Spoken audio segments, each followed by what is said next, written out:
Welcome to the American Market Alchemist podcast and YouTube channel.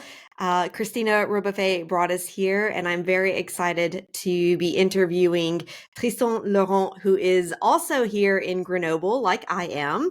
And very excited to have you on the episode, Tristan. How are you today? I'm doing great, and thanks for having me. Yeah, my pleasure, my pleasure. So just a little story about how we came into contact. On LinkedIn, I put out a call for entrepreneurs and startups based in the Grenoble area because I want to feature Grenoble and I want to make Grenoble the hot spot to be. So that means really reaching out and telling stories about all of the great entrepreneurs and the companies that are doing exciting things in the US market and who are in or from Grenoble. And Tristan said, "Hey, that's me." And I said, "Great, let's talk about it." And Tristan, can you tell me a little bit just about who you are and what you do? Who's your company? What do you guys do? Yeah, sure, absolutely. So actually, I was born in Grenoble, and Oh, then right, I okay. did I did most of my studies there, Yeah. and then actually my very last year I went to Kansas to do Oh, right. is kind of a double degree with the University of Kansas. So I did an MBA there. Hmm. and Great.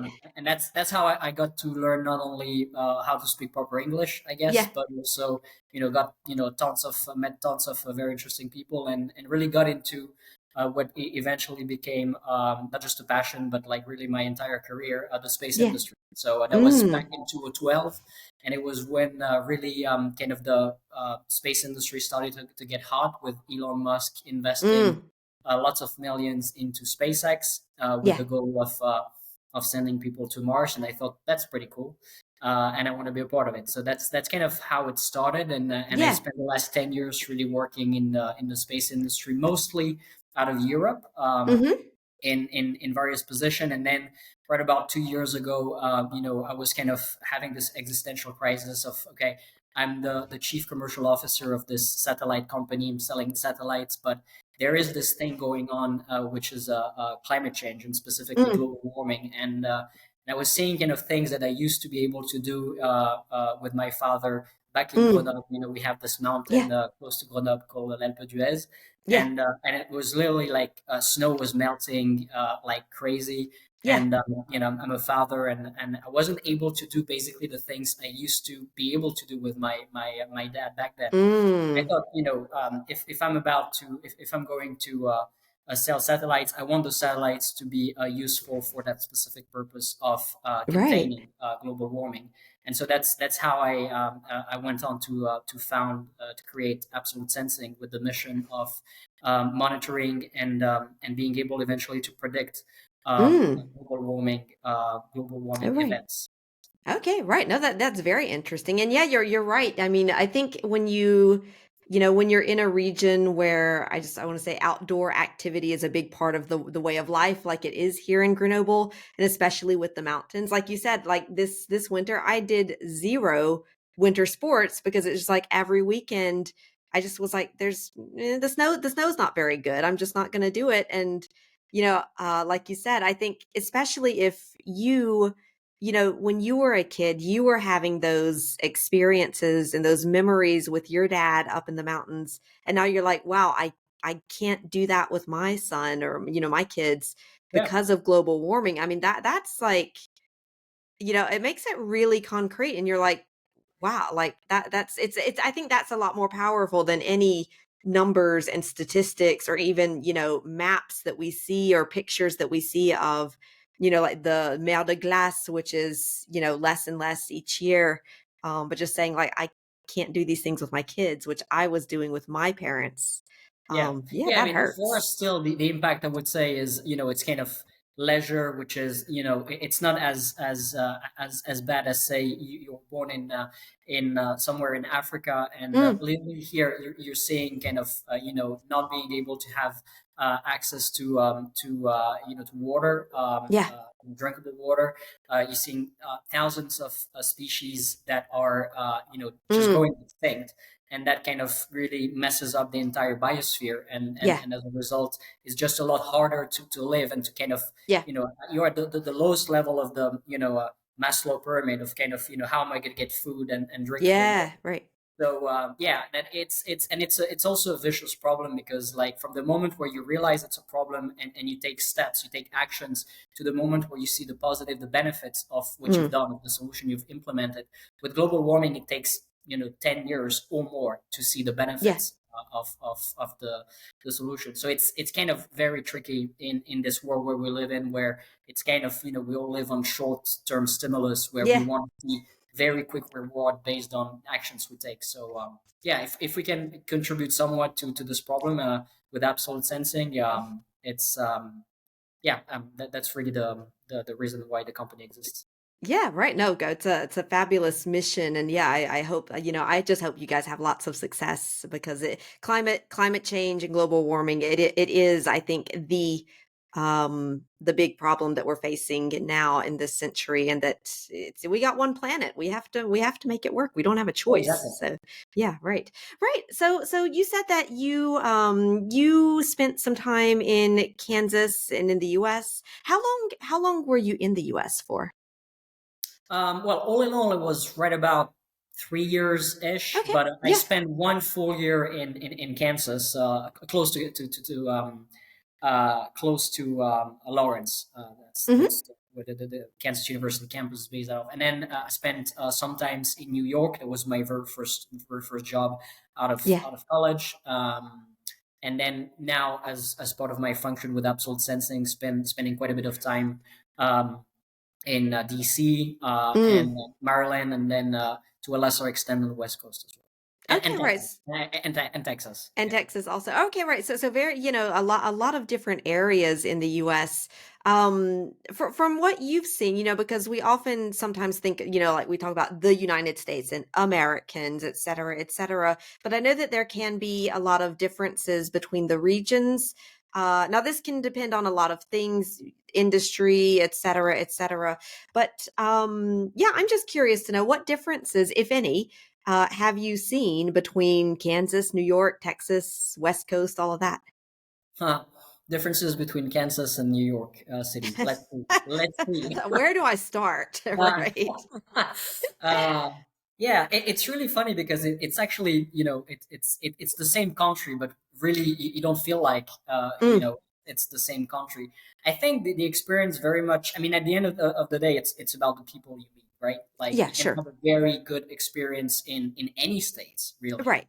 And it's really a function of how good the people you meet are with you. And to me, I Mm, was really lucky because mm, no matter in Kansas, I had a great experience. It was yeah. very traditional in the sense of them being very kind of I would say rooted in Yeah. traditions. Sure. Yeah. Yeah. Because Kansas is really what we call the heartland of America. So kind of that very, like you said, traditional.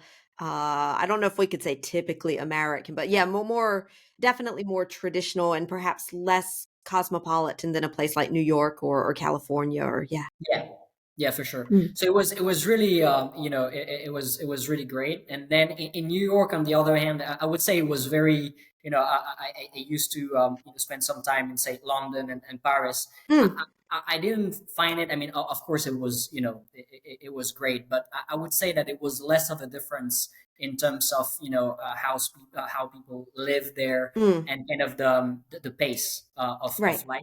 It's still higher pace, I would say, than London and Paris, but Yeah. it's kind of in that ballpark. Yeah. Yeah. Like just Whereas big Texas city was kind of life. it's like everything's running slowly, and Yeah. but also people actually spend time to Yeah. do things, and Right. and build relation. Yeah. And I really liked it about that. Like um, it's just Mm. very they spend time to actually get to know you, Yeah. particularly me as a student coming from France. They have no clue, what I wasn't in a family kind of helping me out in Yeah. a couple of weeks, and they were like, Right. okay, how it's like in France. Yeah. And but a genuine interest in getting Yeah. to know uh, how it came, what was my background and all of that. Mm. It was great. Yeah, yeah, yeah. Because I imagine, you know, for example, compared to New York, there it's very international. Everybody is from somewhere else. So really, if I would say if you're like the French person in New York, you know, you don't really stand out. Whereas if you're the French person in Lawrence, Kansas, you're kind of like you know, the exotic person, like, wow, this person's from France, and what is that Exactly. like? Yeah. And so very curious. And I know what, you know, I'm from Mississippi, which I would say is probably more similar to Kansas than to New York in the sense it's very sort of traditional, not so cosmopolitan. And when I would, you know, we would go back home with my ex-husband who is French as well, people would always just, they're like, wow, you're from France and what is it like there? And then they would be like, parlez-vous français? And he's like, yeah, I speak French. I'm French. What do you expect? You know? So yeah, it's a, but like you said, it's good because in those smaller areas, people will, you know, take more time and things are slower compared to in the big cities like New York, where, you know, in English we have that expression, a New York minute, to talk about something that Yeah. goes very, very, very fast. So, right. And what about your experience in Texas? Because I think Texas is maybe the victim of a lot of stereotypes and things Yeah. like that. What was your experience? I think it was out of all of the places I've been to in the U.S. It was the one where I saw the biggest gap between kind of the stereotype and the Mm, actual the reality of it. Because okay. it's kind of like it's okay, so it's cowboys and and Yeah. people have Right. Yeah. guns, and they're very kind of this traditional Republican Yeah. and all of that. But the Mm, reality is, I mean, again, perhaps it was just me and my experience, but sure. it was not that. It was like there were a lot of people really interested in doing good. Mm, Specifically in Texas, they have. I think we tend to see it as kind of place where technology doesn't happen yeah. versus say California, but actually Right. there is a lot of deep technology that's being developed in Texas. Mm, They're aware of specifically when it comes to global warming, yeah. the potential that they have at state level to kind of Mm, you know uh, do something about it right. without of course kind of you want to preserve jobs and making sure that you continue to have you don't want to oppose basically growth, Mm, whether it's the oil and gas industry or another industry, with preserving the environment. And I think now we're mm, at a stage with the technology development that we don't have to oppose those. And so right. they're ready to essentially implement, methane capture technologies, for Sure. example, and things to essentially have a lesser impact on the environment. Because, as you know, Mm, Texas is kind of the Permian Basin specifically is kind of where the bulk of methane emissions right. come from in the U.S. Yeah. And they were very like people I met there. They were genuinely they wanted to do good and, Okay. and and Yeah. and make sure that they took steps. So I would say, yeah, Mm, it's to me it's and also I really like the kind of the I would say the freedom bit of it. I mean, in yeah. terms of the conversation I had, Yeah. off business, they are very, free speech and Mm, kind of on these, American values, at least what I yeah. see as American values of around, free speech, Right. entrepreneurship, and all of that. No, I love Kansas, frankly. Yeah. Yeah. Yeah. Yeah. Kansas or Texas? Texas, sorry. Texas. Texas. You Yeah. maybe both, you know, hey, so there's Everything. something Yeah. to love in Everything. all the states, right? Yeah. But that is very interesting because I would, like you said, the sort of image that we have of, you know, the guy in Texas is kind of cowboy, Hmm. doesn't really, you know, the environment. They're like, hey, what's that? I just want to drive my big truck and go shoot things. Which I would say even for Americans, that's kind of the stereotype that we have of Texas as well. But like you said, you know, depending on where you're at in Texas and who you're interacting with, uh, you know, that could be a very different experience. And where exactly were you in Texas? Well, a couple of places, but I would say Austin Yeah. was where I spent most time. Mm. So yeah, it's I would say also it's very different. Say when I went to Kansas and then later on New York, I was just student and then fresh grad. Right. It's not the same experience you're gonna have as a student and fresh grad versus you coming in as a CEO of a Sure. company, doing things. It's kind of Yeah. it's different in that aspect as well. Mm. Yeah, and Austin, for me, Austin is the next Silicon Valley because there's so much going on there. There, like you said, there's so many deep tech companies and big industries and things like that, and a lot of even a lot of very well known, let's say, entrepreneurs and entrepreneurial gurus and things like Tim Ferriss and things like that are have actually gone and moved to Austin. So I feel like Austin is going to be the hot place to be, if it's not already the hot place to be. um so that's very interesting. So, and you said that when you go into a place as a student versus as a CEO of a company, it's not the same experience. I can say definitely, from my experience, same thing. I came to France as a student and then I built up my company. And of course, you don't look at things with the same eyes. You don't have the same perspective, the same experience. Now, I'm curious to know, how did you how did you get your business into the US? Because you went over as a student, and then did you come back to France and you created your company and you went back to the US? Or yeah, how did you get your business into the Yeah, US? sure. Yeah, no, essentially, so from the moment where I essentially finished my MBA and then I had my first job at it was called New Space Global. It was a New York-based market analyst, kind of boutique company helping, Mhm. investors do due diligence on Right. uh, so-called new space companies, Yeah.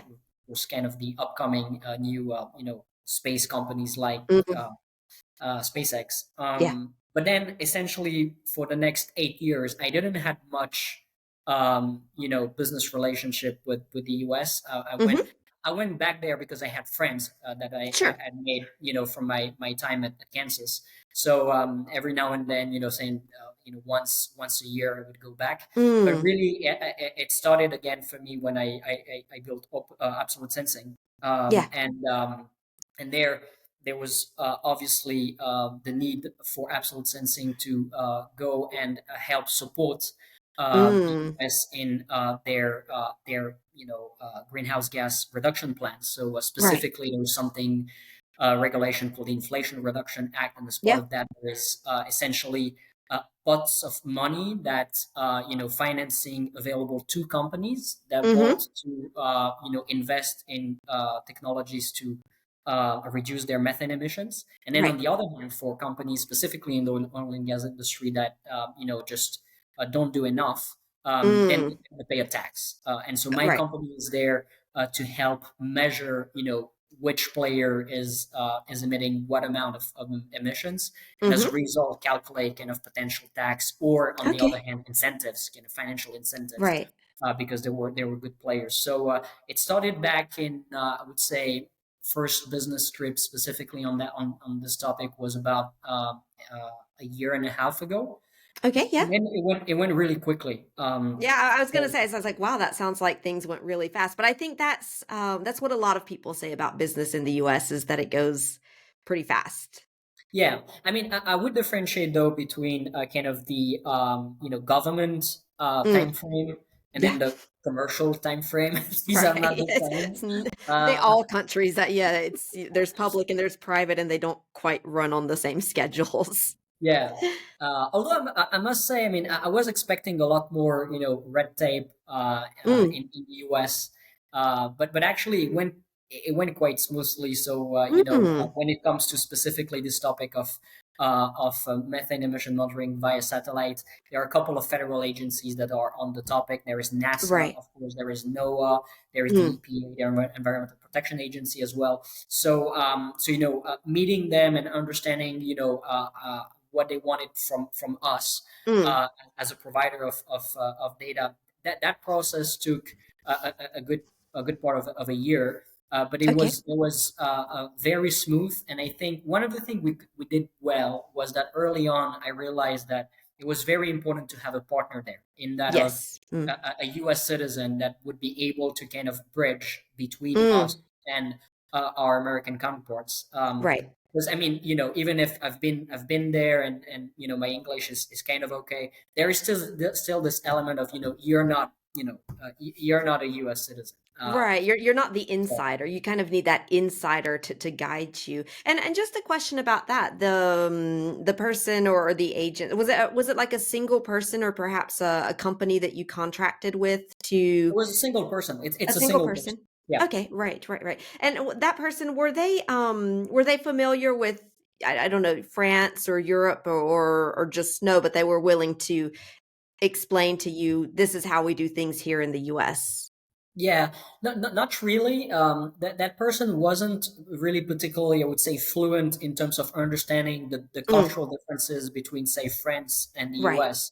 However, it was a big expert on that topic, the business Mm, topic yeah. of methane emissions, and then navigating the federal agencies, relation between state level and Mm, federal level, all of that stuff, which I think is very important for a company that does, like ours, that does business to business, and then a right. big portion of the B is government business. Right. So that's why I thought this would be kind of the critical path, in terms of it would be slow to engage with our government counterparts in the U.S. So we started this process of getting that person on board fairly quickly. Mm, And on the contrary, on the commercial side of things, we didn't really need that, because we could just have mm, direct one-on-one conversations with companies that are interested in right. monitoring their methane emissions, and it was very fast, just by the Mm, nature of you know uh, companies being more agile than other. right.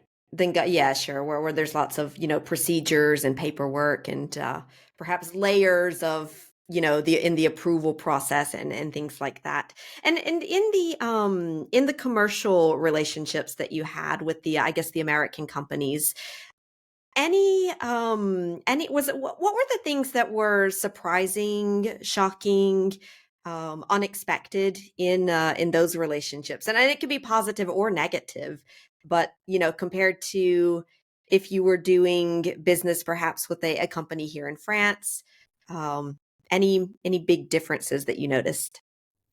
But I guess what was most shocking was that there wasn't really many differences. I was Okay, yeah. expecting, quite a, kind of French company. What's that about? And Right. Yeah. you know, and but really no, it was kind of very smooth.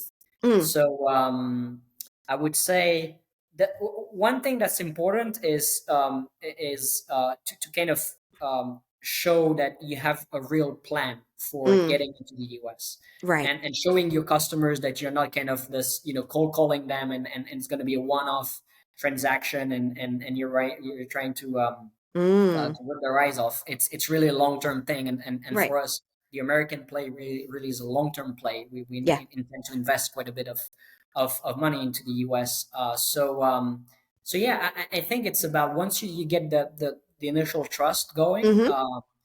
Then it's very similar to experience I would have with, say, a uh, Mm, French company. There are right. still, I would say, nuances in terms of slight cultural Sure. differences that pops up every now Yeah. and then, but it's very minor. Right, sure. And in the for the question of, building trust, because that is a question that I get very often, like, how do I build trust with my American clients or my American prospects? What was there anything that you remembered that you did, or how did you do that actually? How did you win their trust? Well, for us, I guess maybe it's very business specific, but it was about first showing that we're working a lot with the scientific community Mhm. and the regulators, Right. and that basically we kind of, uh, w- they've looked at our technology, and there is kind of this validation that we're not, that we're legit. Mm, So I think that was the biggest part, because obviously, for them, it's, if the regulators and the science community says these guys are legit, we're mm, gonna put them on this list of companies that can do monitoring of methane emissions, then Right. it's kind of that's the step one. That's kind of the prerequisites for doing Mm, business with these companies. Um, but I would say then that building trust. I mean, one of the things that's different between how, at least again, my experience of yeah. building relationship with the U.S. versus a French person is that Mm, a French person will not trust you initially. mm, Then it will be your job to show them that you can be trustworthy, right. uh, versus almost all of the interactions I had with and still friends I have in the Yeah. US. They trusted me initially, Right. and then it was like, if you screw up, then that's going to go away. Right. But Yeah. I think that the trust level initially, right at the start of the relationship, is just a way higher in the Mm. US. Yeah, yeah, no, I agree. And that's what I always tell people, that, that's one of the big differences is that in France, people are going to be a little wary of you to start, and then you've got to win their trust. Whereas in the US, people, until they don't have a reason to trust you, they're going to trust Yeah. you pretty much. Yeah, right. Very interesting. Yeah, very interesting. Which is, I think, positive because it means that kind of opens the door for you to show them that they can continue trusting and that maybe it's a bit easier to build up that relationship. Speaking of relationships, you mentioned NASA. Now, NASA is, I think, very impressive for a lot of people. It's kind of, we think of NASA putting a man on the moon and things like that. How did you actually get to meet NASA or someone from NASA? Well, it was really a natural process. So we were invited at a workshop organized by Harvard University as part of Hmm. this group of experts in satellite-based methane monitoring, Okay. and there were people from NASA, and so Mm, we essentially started off engaging there. And then I would say the space industry is very small in that. Everyone tends to know each right. other. It's not like there's millions of companies, Right. uh, Yeah. serious companies. So it was pretty smooth. But then, we had a bilat between the U.S. and France, organized by a respective delegation, and so I Mm, was invited as part of this okay. bilateral. So it was like 2 months ago now. Right. And so there, I got to meet actually my counterparts that I had been discussing with over the Mm, phone for the yeah. past 18 months. And it's also very important, I think, is that we tend to, in this kind of post-COVID Mm, era, um, you know, don't not put enough importance on face-to-face mm, meeting, and I think it's right. very important. Yeah. There's only so much rapport you can build, via phone call. So Right, yeah, over the phone or over a Zoom call or things yeah, like that, and it's, no, I agree, and yeah, and it's that I think that also goes to show, just how powerful, getting out there and meeting people and networking can be. I mean, it can get you, contacts in these big industry, companies such as, or institutions rather, like NASA or NOAA and things like that. Yeah, right. Okay. So, were there any mistakes that you made along the way in getting into the US or once you were there that you would like to share with us just so we can, learn from, it's always good to learn from mistakes. Any that you made that you want to share with us? um, I think we made tons of mistakes, and we're still making mistakes to this day. Don't we all? Don't we all? So yeah, but I'm trying to think one in Mm, particular that would be helpful. Mm, I mean, I guess not having uh, not having someone there, like mm, physically present, like right. a consultant that eventually you know uh, we onboarded. Mm, Essentially the first 6 months of interaction without that person were kind of wasted. So I would okay, say right. I would definitely recommend any business that has really B2B a B2B focus, Mm, to very much try and start figuring out, finding someone that can be of help in Mm, understanding, the ecosystem in the right. US, and then having the right network to put you in touch with the right person. Mm, So, that I would say was very important. Now, obviously, there is the element of how do you find that person, and right. to Yeah. me, it was kind of very nice that I had done my MBA in the US, because Yeah. then, via this network, I was able to get, someone who knew that Yeah. person. Exactly. uh, and so there's that. So I would say, maybe a tip is, if you can spend, even a year, or even like 6 months in the US Yeah. as part of your college Yeah. degree or whatever, do it. Okay. Yeah. If you're Right. French or European, particularly if you're French, because I think Yeah. there is this love-hate relationship Yeah. between our countries that kind of stems Yep. from our Definitely. history.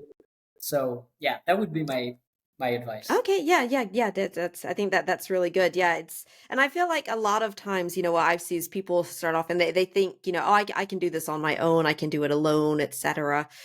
Whether it's because they don't know who to reach out to, maybe they don't have the budget to take on someone as a consultant or sort of a partner or something like that, or they just think, no, I've done my business for 10 years here in France, I can do it myself over there. But I think that's like you said, trying to do that alone is you're going to waste, like you Yeah. said, maybe that first 6 months, and as time is money. So, yeah, It's right. particularly important, I think, in with in the recent times, with kind of this emphasis both in the U.S. and in France as Mm, well, and in a number of countries, of kind of, national interest first. mm, Buy American right. act, say, in the U.S., and then we've got some sort of an equivalent in France. Mm, You want to be able to have, to understand what that actually translates right. into your industry, and Right. how, kind of what's the impact for you, and really, Mm, when you get there, you understand, actually it's not that big of a deal, as long as you do it the proper way, and right. you partner with, in our case, we partner with US companies as well. And Mm, so yeah, so no, I think it's really important to have, really someone there quickly, and then mm. kind of grow from there. Yeah, right. Kind of, bridge the gap there. And yeah, very interesting. Okay, great. And just to finish up, is there anything that you or your company are looking for now that you would like to throw out there and see if maybe that message lands in the right ears? Well, I would say we're always looking to recruit great people. Hmm. So that's one thing. Like, at the end of the day, a company is, it's people working Yeah, together to achieve a goal that they believe in. So I right. think, if there are people that think global warming is really an issue, and something that they want to help, tackle, then Mm, send over your resume. awesome. And Yeah. then I would say, I mean, as I said, we're planning on expanding in the US. Mm, So that will require investment. So if people also want to help with yeah. the investment part, Yeah. we're also interested in any financial partners in that regard. All right, great. Yeah, great. And so, if someone wants to perhaps check out your company, send over their resume, look into investing in your company, how can they find you and how can they connect with you? So it's very simple. They just go online. So our website, 3w.absolutsensing.com, Mhm. and then, go to the careers website, and Right. you'll find an email address. So that, or just via LinkedIn, really. So I kind of, we met over LinkedIn, Yeah. Yeah. and I tend of, I receive quite a lot of resume via LinkedIn, which Mm. I can send over to smart people in my team who can Yeah. then, Right. look over them. Okay, great, great. And yeah, and I'll put the links to your website, to that careers page, and the link to your LinkedIn profile so that anybody who's listening and they want to reach out, it just makes that very easy to do. All All right. right, awesome. Thank you very much, Tristan. Have a lovely day, and yeah, very interesting. Thank you for sharing your story, your experience, and talk to you soon. All right. Thanks, Tristan. Have a good one.